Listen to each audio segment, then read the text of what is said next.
To start off the month of July, I would like to admire how cute this kitten is. For July, I decided we should try something newer and organic. Begin by writing a title in the middle of your board.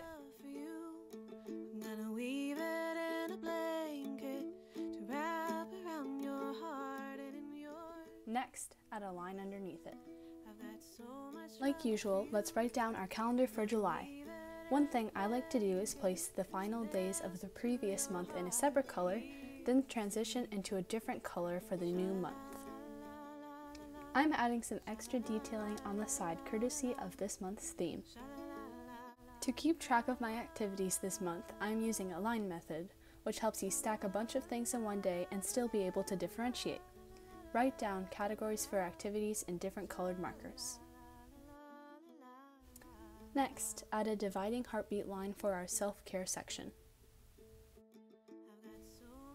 Add a title and 3 bullet points. After, write down 3 things that would make you happier.